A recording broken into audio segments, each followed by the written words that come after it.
Ya, Assalamualaikum warahmatullahi wabarakatuh.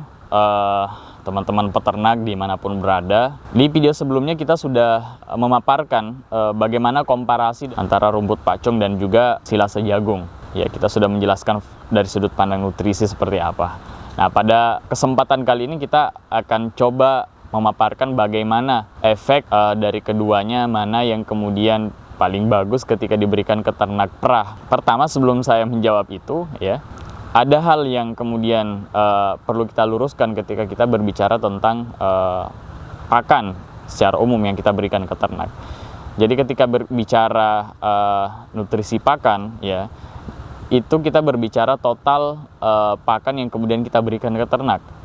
Kalau kita memberikannya konsentrat dan hijauan, ya kita berbicara gabungan dari itu bagaimana nilai nutrisinya. Jadi kita tidak hanya berbicara bagaimana kandungan hijauannya aja, tapi nanti kita berbicara bagaimana kandungan konsentrat, kemudian kita hitung secara total, kemudian kita berikan ke ternak bagaimana efeknya gitu. Jadi kalau kita hanya parsial berbicara tentang rumput pacong ataupun silase jagung tok gitu, terhadap produksi susu, terhadap performance, terhadap produktivitas, itu sebenarnya kurang pas, karena kurang lengkap. Kita belum melihat bagaimana efek dari konsentrat, kandungannya seperti apa, kecernaannya juga, bahan-bahan yang dipakai juga seperti apa.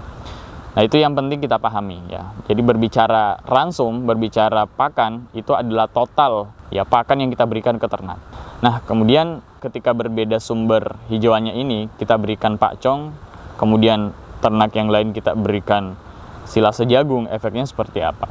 Nah, tentu kalau kita berikan pacong dengan nilai nutrisi yang telah saya sebutkan sebelumnya di video sebelumnya, ya, dia punya protein tinggi tapi energinya rendah. Nah, tentu kita harus menutupi kekurangan nutrien ini sesuai dengan kebutuhan ternak tadi di konsentratnya gitu. Jadi konsentratnya harus tinggi energi, ya. Kemudian harus kita paskan juga proteinnya berapa sehingga total dari ransum yang kita dapatkan itu sesuai dengan kebutuhan ternak. Ya, misalnya kalau protein di dalam pacong, ya mungkin kalau memang benar 16%, ya berarti kalau kita pengen memberikan 18% kepada ternak tersebut, berarti kan konsentratnya harus jauh lebih tinggi untuk mencapai angka total di 18%. Seperti itu. Kemudian juga harus tinggi energi gitu, karena pacong ini rendah energi. Begitupun ketika kita menggunakan silase jagung.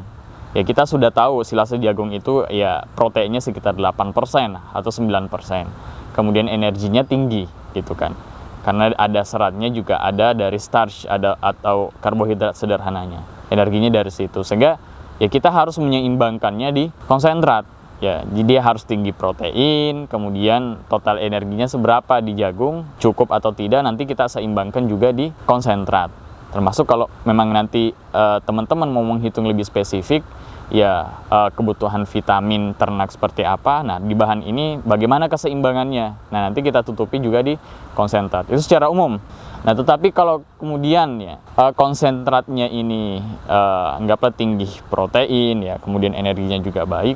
Nah, mana yang lebih baik? Beberapa teman-teman juga melaporkan bahwa penggunaan silase jagung itu menghasilkan susu yang lebih banyak, dan ada juga yang melaporkan bahwa susunya itu lebih kental. Artinya dia memiliki kandungan lemak yang lebih tinggi ketika menggunakan silase jagung. Nah, tapi tentu pemilihan ini ya sesuai dengan keadaan teman-teman. Jadi jangan memaksakan menggunakan silase jagung kalau kemudian memang itu tidak tersedia. Intinya yang paling penting ketika kemudian kita berbicara pakan, bagaimana kebutuhan ternak itu terpenuhi. Ya, sesuai dengan kebutuhannya kita berikan, mau itu menggunakan silase jagung, mau menggunakan pacong, ya kita seimbangkan nanti di konsentrat. Nah, kalau itu terpenuhi nggak masalah gitu. Ya, produksi susunya insya Allah akan sama ketika kemudian kita memperhatikan lebih detail di nutrisinya. Begitu teman-teman.